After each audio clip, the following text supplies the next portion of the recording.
People, how we doing out there? Coming at you with another Friday video. If you're into isopods, dart frogs, geckos, tarantulas, bioactive, everything in between, make sure you're checking us out, liking, subscribing, smashing that subscribe button, and make sure you're also hitting that little dinger bell down there at the bottom so you can get notifications when we upload new content.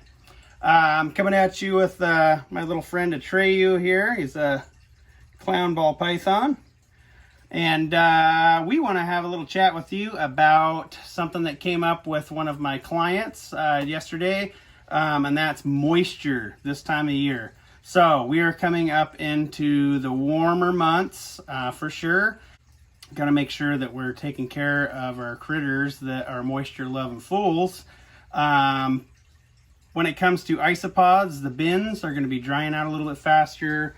Terrariums and things like that are going to be drying out a lot faster because we're using fans, we're using air conditioning units to keep ourselves cool and in the rooms. So that really sucks out the moisture that's anything in the room. So we have to be a little proactive and make sure that we're giving a little bit of extra moisture. So for instance, in this enclosure and all my other dart frog enclosures, I'm going to be upping by a few seconds each spraying session with the misting system. I have a Mist King system on all of my dart frogs, and so I'll be upping it a few seconds in order to get just a little bit extra moisture in there so they can hold that humidity nice and high. And when it comes to the isopod bins, wintertime, I'm usually going like 4 days between moisture, in which with all my isopod bins, I do kind of a cycle, a certain amount each day in order to keep on a 4-day cycle for everybody and have a little bit less work to do all at one time. So that's how I do things. But come summertime, late spring, summertime, when weather's warming up, I switch things over to doing it about every other day. So I do half my bugs one day and half my bugs the next day in order to keep the moisture nice and high in there.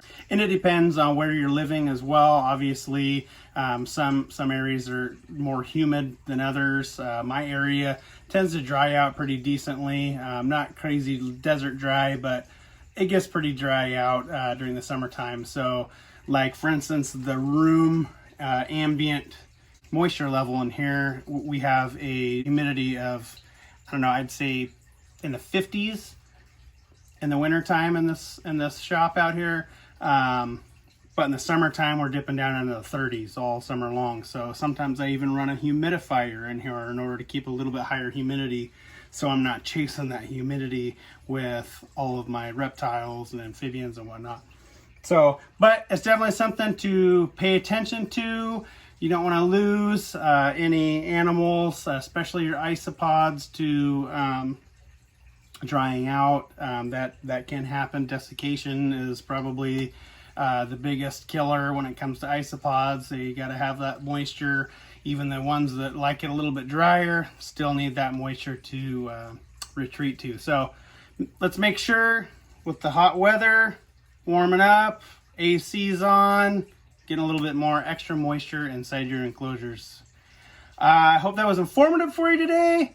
Like and subscribe, like I say.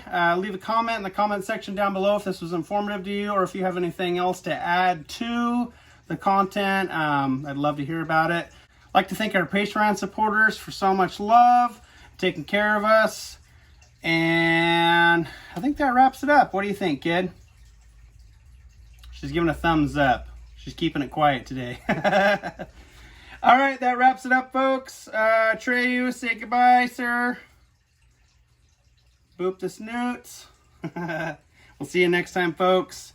Make sure you check us out on Facebook, Instagram, Patreon, Teespring. We love you.